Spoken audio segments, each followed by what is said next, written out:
यहोवा नम्र लोगों को संभालता है और दुष्टों को भूमि पर गिरा देता है। रविवार 25 अगस्त 2024।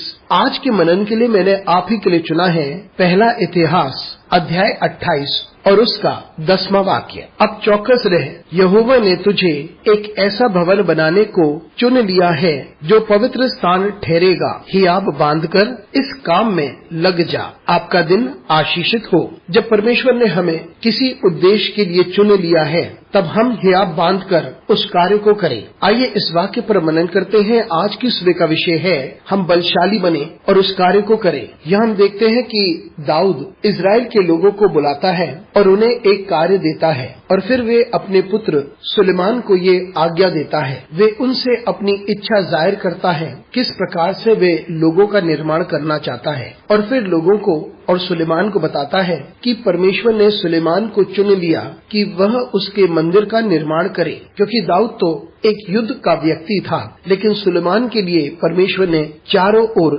शांति बरकरार रखी और वो एक शांति का व्यक्ति था और बुद्धि से परिपूर्ण। जब दाऊद सुलेमान को काम सौंपता है तो दाऊद उससे कहता है कि वे ध्यान दे, क्योंकि परमेश्वर ने उसे चुना है कि वे परमेश्वर के लिए एक भवन का निर्माण करे। और आगे बढ़कर वे सुलेमान से कहता है कि वे हयाब बांधे और फिर इस कार्य को करे। एक पिता होने के नाते और एक राजा होने के नाते उसके पास भी एक सपना था, एक इच्छा थी, क्योंकि परमेश्वर ने एक काम सौंपा था। इसलिए दाऊद अपने पुत्र को प्रोत्साहित करता है कि वे परमेश्वर के कार्य को करे। वो उसे प्रोत्साहित करता है और उससे कहता है कि वे हयाब बांधे और उस कार्य को करे जो परमेश्वर ने उसे सौंपा है। मित्रों, हम सभी की जिंदगी में परमेश्वर एक उद्देश्य रखता है। परमेश्वर का उद्देश्य होता है, उसने एक विशेष उद्देश्य के तहत हमें चुना है। नहीं तो परमेश्वर हमारे बच्चों को चुनता है, हमारे बच्चों को परिपक्व बनाता है एक विशेष कार्य के लिए। हम इस उद्देश्य को समझें और निरंतर कार्य करते रहें।